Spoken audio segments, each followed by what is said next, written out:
sou professora de História e estou aqui para a gente continuar a viajar pelo mundo, pelo nosso passado. E o tema da nossa aula de hoje será o homem e o território em uma perspectiva histórica. Aí eu pergunto para vocês já mudaram de lugar? Já viajaram? Já mudaram de bairro? Mudaram de cidade? De estado? Muitas vezes nós precisamos de mudar. E por que nós mudamos? Existem vários fatores que nos levam a mudar. Vamos ver quais que podem ser esses fatores. Pode ser a família. Às vezes eu moro em algum lugar e quero ir para mais perto da minha família e isso me leva a mudar de lugar. Pode ser os estudos, né? Eu quero fazer uma faculdade, mas na minha cidade não tem. Aí eu acabo mudando para outro lugar para eu poder estudar. Pode ser a sobrevivência, né? Que às vezes eu estou num lugar e a situação ali não está muito legal. Aí eu mudo para outro lugar melhor. Pode ser também pelo trabalho, né? Que a gente vai mudando de lugar. Mas quando a gente muda de um lugar para o outro, existe uma palavrinha-chave que nos faz pensar sobre isso, que é migrar. Então, o que é migrar? É quando a gente sai de um lugar e vai para o outro. Então, para a gente começar a nossa aula de hoje, nós vamos remontar lá na nossa linha do tempo, nos períodos históricos, na pré-história. E a pergunta é a seguinte: como os primeiros grupos chegaram na América? Vocês saberiam me responder? Não? Então vamos lá comigo? Vamos tentar descobrir quais que foram as necessidades e as situações que levaram esses primeiros grupos a chegar no nosso continente.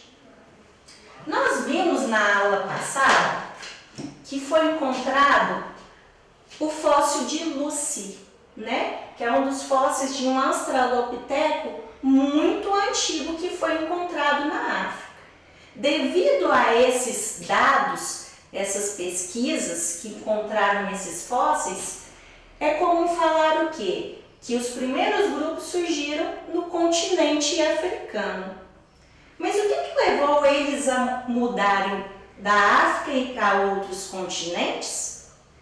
Então, qual que pode ser essas necessidades desses primeiros grupos? Poderia ter sido por meio da falta de alimento, água. Eles queriam um lugar melhor para sobreviver. Então, isso contribuiu para que os primeiros grupos mudassem de um lugar para o outro. E aí, o que vai acontecer? Eles saem da África, vão alguns para a Ásia, alguns para a Europa. Mas voltando à nossa pergunta, o que levou, como que foi, né, as rotas para esses primeiros grupos chegar aqui na América? Quando a gente fala em história, não tem como a gente falar assim, existe uma verdade absoluta sobre um determinado assunto. Isso é impossível. Existem várias verdades. E às vezes algo que se pensava até então pode mudar por conta das pesquisas, das descobertas que são feitas. Então, a primeira teoria, a primeira hipótese que fala dessa chegada dos primeiros grupos aqui na América, ela fala o seguinte: havia um período em que estava muito frio, era a era glacial. E o que aconteceu? Esse espaço aqui, entre a Ásia e o continente americano, eles ficaram o quê? Fizeram uma ponte por conta do gelo. Então, contribuiu para que os grupos aqui que estavam já na Ásia mudassem, partindo por esse estreito de Bering, que foi possível por conta desse congelamento. Eles chegaram aqui no Alasca, América do Norte, e aí, consequentemente, vieram para a América do Sul. Essa é a primeira hipótese. Só que algum tempo depois foi encontrado aqui na nossa região de Minas Gerais, lá em Lagoa Santa, um fóssil muito antigo. Era um fóssil de uma mulher, que deram o nome para ela de Luzia. Com essas descobertas, o fóssil mais antigo aqui, não só da nossa região, mas também da América, que até o momento já foi encontrado. E aí, de acordo com essas novas descobertas, eles começaram a pensar o seguinte: olha, se esse fóssil ele data de mais de 11.000 anos, então provavelmente essa teoria que fala que os hominídeos passaram pelo Estreito de Bering pode não estar certa. Ou seja, pode até ter passado, mas não é a única verdade sobre a chegada desses grupos aqui. O que eles perceberam também com o fóssil, com o crânio de Luzia? Quando eles foram fazer a montagem de como seria ela, as características eram bem negroides. O que isso significa? Diferente da ideia que se tinha daqui, que eram bem parecidas aos asiáticos, a Luzia se contrapunha a essa teoria, porque ela parecia mais com os africanos, lembrava também um pouco os australianos aqui da Oceania.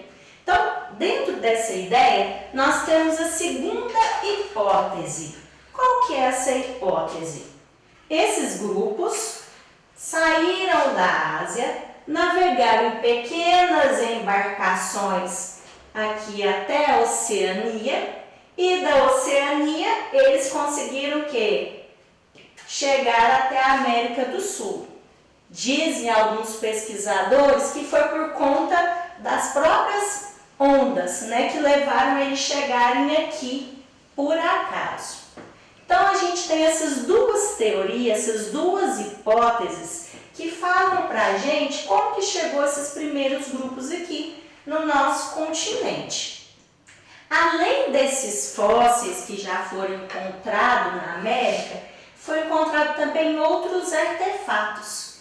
E no nosso país, aqui no Brasil, na Serra da Capivara, bem próximo onde foi encontrada a Luzia, eles também encontraram, que a gente falou na aula passada, algumas pinturas rupestres. O que eram as pinturas rupestres? Eram os desenhos que esses hominídeos faziam da caça, às vezes da morte, às vezes até mesmo em relação à questão sexual. Então eles faziam esses desenhos nas cavernas e aí isso foi, ao longo do tempo, não desapareceu. Continua até hoje em algumas regiões aqui do nosso país. E isso demonstra um pouquinho da nossa história, do nosso passado. E a importância da gente cuidar desse nosso patrimônio histórico que fala um pouquinho de como esses primeiros grupos chegaram até aqui. Então dá para a gente perceber que o contato do homem com o território, ele vai desenvolvendo ao longo do processo histórico. No início, igual nós vimos, esses primeiros grupos, eles não tinham moradia fixa. Eles eram o quê? Nômades. Então, eles mudavam de um lugar para o outro, eles migravam. A partir do momento que eles vão desenvolvendo novas habilidades, começam a plantar, as coisas começam a modificar. Eles param no mesmo lugar e aí as sociedades vão desenvolvendo, vai ter governador, vai ter religião, várias culturas diferentes. E aí, nós vamos falar um pouquinho disso. Só que nós vamos viajar mais para frente no tempo e vamos chegar aqui na Idade Média, na Baixa Idade Média, para a gente ver um pouquinho como que era essa relação desses grupos com a Terra. Para isso, eu vou contar para vocês, falar para vocês uma poesia que eu fiz para ficar bem legal para a gente entender como que eram esses grupos dessa época. A poesia é assim: o rei tinha muita terra. Ele mandava em todo lugar.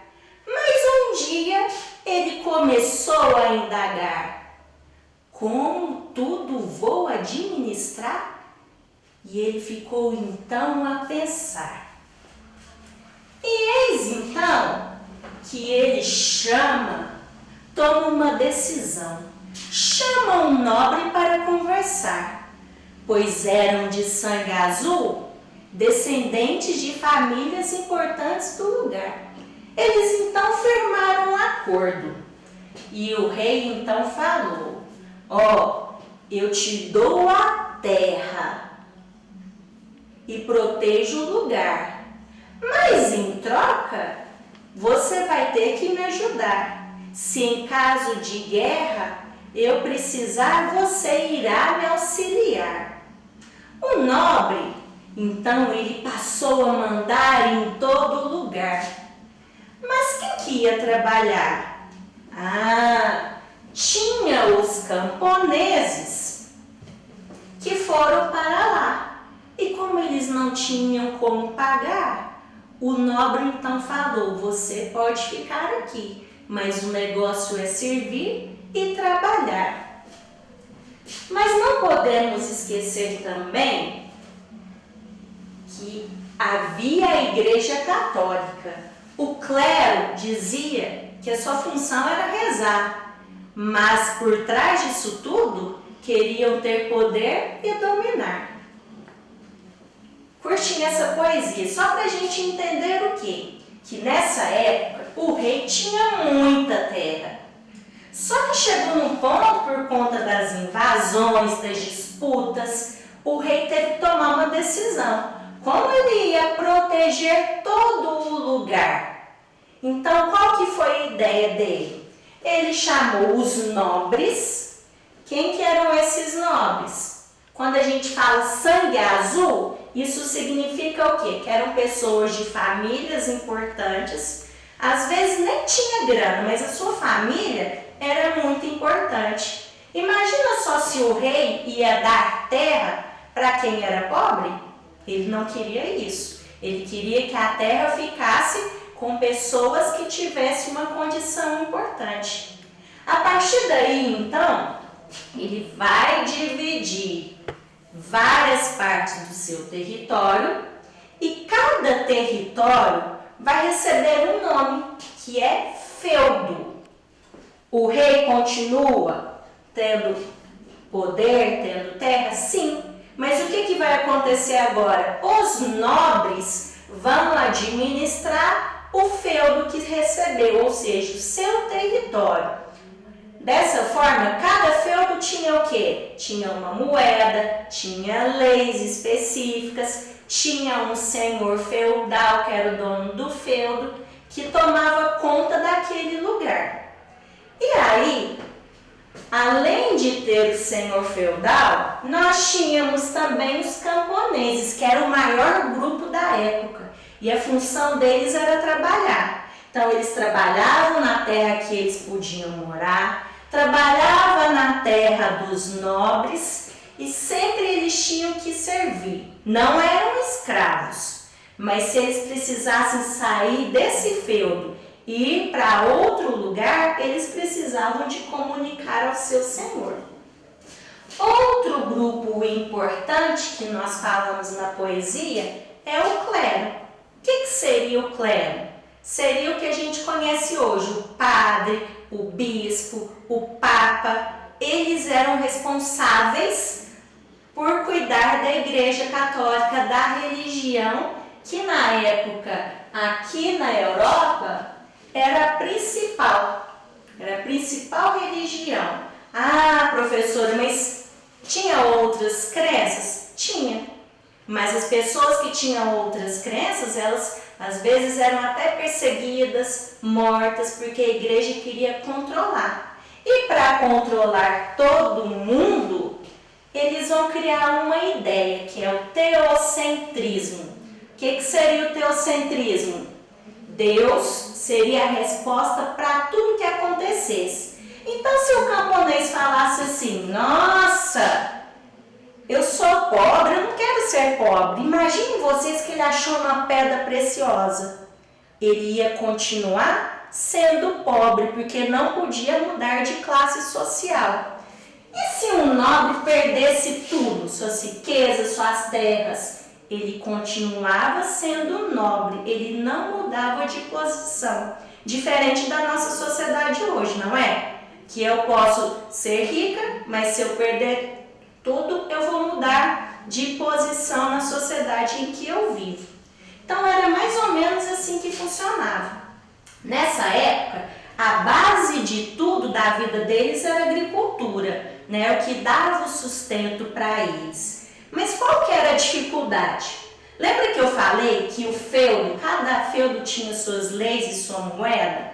Vamos supor, eu estou produzindo alguma coisa aqui no meu feudo, uma ferramenta. O outro feudo, ele está produzindo, sei lá, trigo. Como que acontecia? Se eu quisesse o produto do outro feudo, a gente trocava os produtos, porque as moedas eram diferentes. Então, não tinha como fazer essa transação.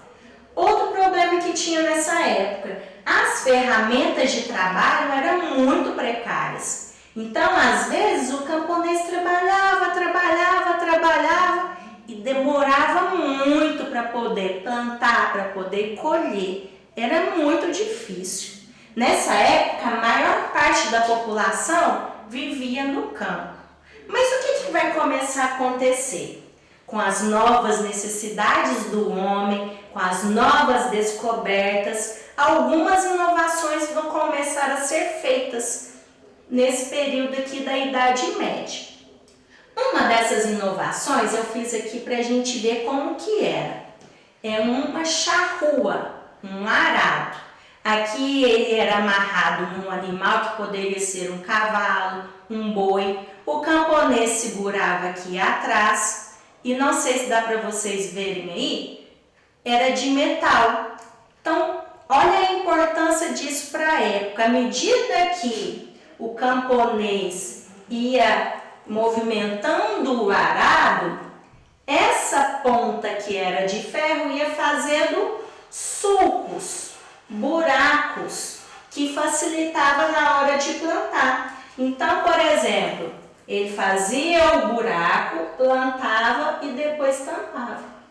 Isso daqui vai ser muito importante para a época. Além do arado, nós também temos essa outra inovação aqui que vai ser muito importante. Nessa época tinha a roda d'água e tinha um moinho de vento. Como que funciona o moinho de vento? Ele funciona pela força eólica, ou seja, pela força do vento. Então, qual que era a ideia dessa época aqui? À medida que o vento girasse a hélice, uma engrenagem por dentro fazia o que? Movimentava, e aí eles poderiam fazer várias coisas. O exemplo que eu estou trazendo aqui para vocês era o que? Eles colocavam um trigo, né, uma espécie de pilão, amassavam o trigo e fazia farinha. Olha quantas coisas que começaram a mudar nessa época. Outra mudança que nós vamos ter nessa época era a rotação de cultura. O que era isso? Porque antes era assim, eles plantavam aqui, colhiam, plantavam, colhiam e a terra ia ficando desgastada. A partir daqui, eles têm uma ideia. Qual que vai ser a ideia deles? Eles pegam um terreno, dividem em 3 partes. Enquanto uma parte fica descansando, vamos supor que essa parte aqui está descansando. Essa daqui, por exemplo, eles plantavam cevada. Nessa outra aqui, por exemplo, eles plantavam trigo. Depois que acontecia a colheita, o que eles faziam? Eles mudavam, por isso que chama o quê? Rotação de cultura. É igual quando a gente vai no estacionamento rotativo. A gente vai deixar o carro lá para sempre? Não, você tem um tempo determinado. Era a mesma forma. Então, a partir do momento que fazia a colheita, o que eles faziam? Essa terra que tinha descansado, agora vai plantar cevada. Essa aqui vai plantar o trigo e essa aqui deixava descansando. E assim por diante. Essas inovações todas aqui, elas vão contribuir para o aumento da produção. Então, ó, antes era muito difícil produzir por conta das ferramentas precárias. Agora, com essas inovações na agricultura, as coisas vão melhorar. E o que os nobres vão começar a fazer? Vão pegar todo o excedente. O que seria o excedente? Aquilo que não era usado dentro lá do feudo e vão levar para o burgo. O que era o burgo? Aqui a gente tem um exemplo do que seria o burgo. O burgo nada mais é do que uma cidade, uma pequena cidade, que ficava nas terras do senhor feudal. Era murada também para poder impedir as invasões de outros grupos, de outros inimigos, mas era uma cidade basicamente que funcionava o quê? O artesanato, o comércio. Retomando então, o burgo era uma cidade onde todo o excedente, todos os produtos eram trazidos para cá para poderem serem comercializados. Com o passar do tempo, esses burgos eles foram ficando o quê? Movimentados. Praticamente 10% da população vivia aqui, de toda a região. Eles vendiam de tudo que vocês pensarem. Entretanto, era um lugar que não tinha muita higiene. E as construções, como começou a aumentar o número de pessoas, começaram a ter mais de um andar para poder suportar toda aquela aglomeração. E assim foi então que surge um grupo também importante aqui, que é a burguesia, ou seja, os comerciantes que viviam nesse lugar. Até então, o nobre queria mandar também no burgo, mas eles começaram a pensar o seguinte: olha, por que a gente também não pode administrar a nossa cidade, o nosso burgo? E assim, com o passar do tempo, esses burgueses eles foram ganhando o quê? Maior autonomia aqui nos seus burgos. Tinha só comerciante? Não, igual eu falei, tinha também os artesãos, né? E aqui foi crescendo e desenvolvendo tanto que começou a ser criado universidades, bancos, porque aí eles poderiam trocar as moedas por meio do câmbio e ser utilizados. O que vai incrementar então esse comércio? Vamos olhar aqui no nosso mapa. Uma das situações que vai acontecer vai ser o seguinte: a Igreja Católica, usando uma desculpa, falou o seguinte: vamos fazer uma expedição para a Ásia para a gente recuperar a Terra Santa. O que seria a Terra Santa? Foi onde Jesus viveu. Mas por trás dessa ideia, não só a Igreja Católica, mas outros grupos que vieram aqui nessas cruzadas eram um exército. O que era esse exército? Um exército que tinha como ideia o quê? A crença de que Deus estaria, de certa forma, aceitando essa estratégia. O que era essa estratégia? Era um exército fiéis do Senhor que chegavam aqui na Ásia e o objetivo era o quê? Conter outras religiões, como os muçulmanos, era conter o avanço desses árabes que vinham para cá e vendiam tudo muito mais caro. Então, todos que compunham esse exército, eles tinham interesse. Por exemplo, a burguesia queria melhorar as relações comerciais. A Igreja Católica, por trás de tudo, queria ter poder. Alguns senhores feudais queriam ter mais terra. Alguns camponeses vieram para ser perdoados de seus pecados, porque naquela época eles julgavam a pessoa: se você tem um pecado, Deus vai te castigar e você vai para o inferno. Então, essas cruzadas que aconteceu aqui vai ser muito importante. Por quê? Porque vai haver uma ampliação do comércio. E aí eles vão dominar essa região aqui do Mediterrâneo. E aqueles produtos que eram vendidos por outros povos, eles começam a ser vendidos pelos próprios europeus. E isso tudo vai incrementar o quê? O comércio do lugar. Então, esses foram alguns fatores que vão contribuir para mudar um pouquinho a Idade Média. Vamos recapitular então para a gente encerrar? Nós vimos então que o rei ele tinha muito poder, muita terra. Nessa época a fonte de riqueza era o quê? A terra. E ele faz o quê? Divide o seu território para ficar mais fácil de administrar e ficar mais fácil de controlar invasões. Vimos também que a igreja queria controlar todo mundo, com a ideia de que Deus era o centro de tudo e a resposta para tudo. Outra característica, ninguém mudava de classe social. Essa era a situação do feudo e da sociedade daquela época. Então, o que vai mudar? As inovações tecnológicas, né? O moinho de vento, moinho d'água, a charrua, a rotação de cultura, essas expedições das cruzadas que vai propiciar esse intercâmbio comercial, esse intercâmbio cultural, permitindo que a região, principalmente aqui, Itália, né? Veneza e Gênova, se torne um entreposto comercial muito famoso. Ou seja, os produtos que chegavam por meio dos árabes, agora chegam por meio dos europeus. E a partir daqui eles começavam a revender para vários lugares. Ou seja, o feudo, até o momento, ele era muito importante. Mas a partir dessas inovações, o burgo, que era a cidade, começa a crescer e a desenvolver. E assim como os burgueses começam a ter também uma ideia. Por que eu também não posso ter poder? Já que eu tenho riqueza, já que eu tenho condições financeiras. Mas isso aí é conversa para a próxima aula.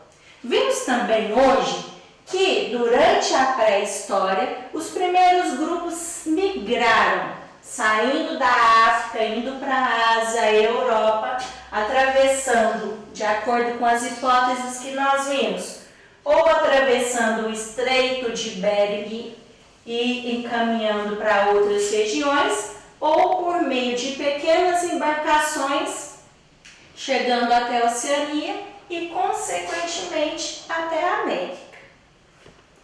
Então, olha quantas coisas legais temos para aprender, para conhecer sobre o nosso passado.